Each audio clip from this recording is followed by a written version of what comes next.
TCS అనే company జనవరి 2023లో hiring start చేసేసి చాలా మందిని హైర్ చేసుకుంది. ఈ హైర్ చేసుకున్న కంపెనీ అందరికీ జాయినింగ్ లెటర్స్ ఇవ్వట్లేదు.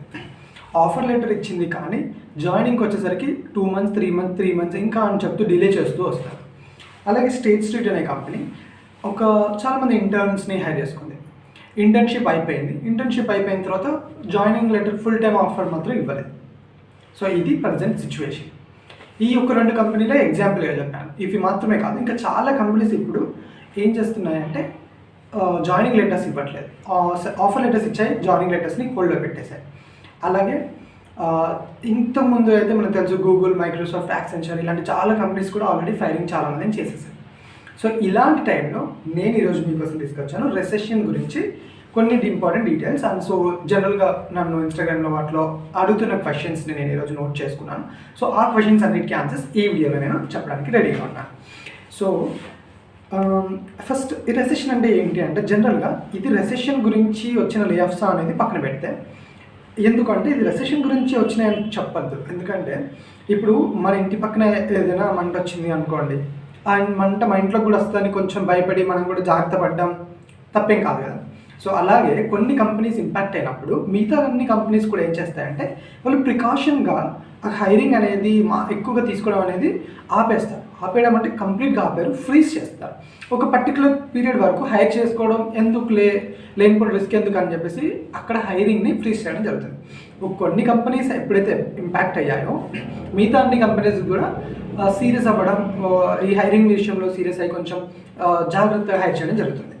అసలు ఈ కంపెనీస్ ఎందుకు ఇలా చేస్తున్నాయి, అన్ని కంపెనీస్ ఇలా ఎందుకు చేస్తున్నాయంటే కొన్ని కంపెనీస్ లాక్డౌన్ టైంలో, కోవిడ్ టైంలో ఆన్లైన్ గ్రోత్ చాలా పెరిగిపోవడం వల్ల ఏమనుకున్నారంటే ప్రెజెన్స్ ఎక్కువైపోతుంది అనుకున్నారు. For example social media like Twitter, Facebook ఇలాంటి కంపెనీస్ అండ్ ఆల్సో అమెజాన్, ఈ ఆన్లైన్ అనేది చాలా ఎక్కువ పెరిగిపోవడం వల్ల ఇలాంటి కంపెనీస్ ఏం చేశాయి, వీళ్ళు చాలా ఆప్టిమిస్టిక్ అంటే చాలా ఎక్కువ ఎక్స్పెక్ట్ చేసుకొని ఇంకా గ్రోత్ ఎక్కువ అవుతుందని చెప్పేసి అగ్రెసివ్గా హైర్ చేసుకున్నారు. చాలామంది హైర్ చేసుకోవడం జరిగింది. అందుకని వాళ్ళు స్టార్టింగ్ చాలా మందిని తీసేశారు.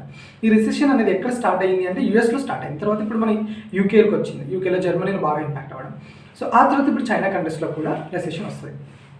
మరి ఏ కంట్రీ అయినా రెసెషన్ ప్రూఫ్ ఉందా అంటే వీ కెనాట్ కంపల్సరీ అంటే గ్యారంటీగా ఈ కంట్రీకి, ఇండియాకి అసలు రెసెషనే రాదని చెప్పలేదు.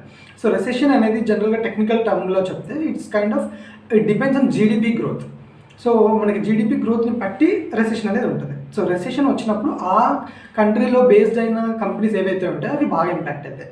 సో ఫర్ ఎగ్జాంపుల్ యూఎస్లో రెసెషన్ వచ్చినప్పుడు ఇండియన్ బేస్డ్ కంపెనీస్ అంటే ఇండియాలో స్టార్ట్ అయిన కంపెనీస్ ఏవైతే ఉంటాయో అవన్నీ అంతగా ఇంపాక్ట్ అవ్వవు. ఫర్ ఎగ్జాంపుల్ రిలయన్స్ కానీ, ఇన్ఫోసిస్ కానీ, సబ్ companies which are strongly in India అంటే ఇండియాలో ఎక్కువగా ఉన్న కంపెనీస్ అంతగా ఇంపాక్ట్ అయ్యే ఛాన్సెస్ ఉండవు.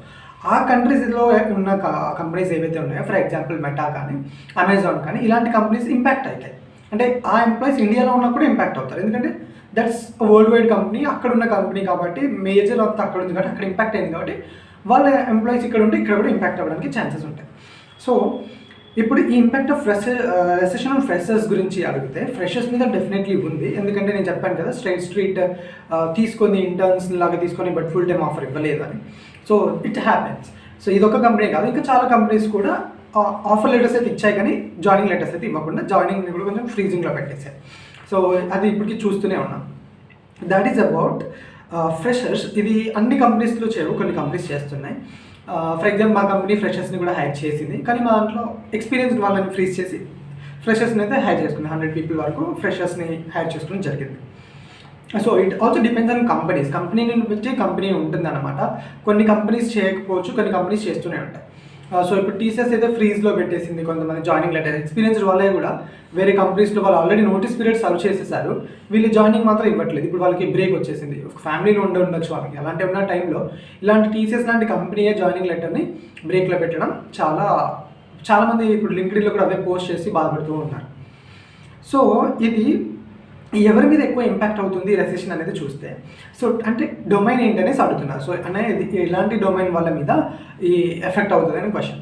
సో ఇది ఎలాంటి డొమైన్ అంటే నాన్ టెక్నికల్ రోల్స్ మీద ఎక్కువ రెసెషన్ అయితే ఎప్పుడైనా ఇంపాక్ట్ అవుతుంది. నాన్ టెక్నికల్ రూల్స్ అంటే ఆపరేషన్స్లో ఉండేవాళ్ళు, హెచ్ఆర్లో ఉండేవాళ్ళు, ఇలాంటి non technical non coding jobs చేసే వాళ్ళ మీద ఎక్కువ ఇంపాక్ట్ ఉంటుంది.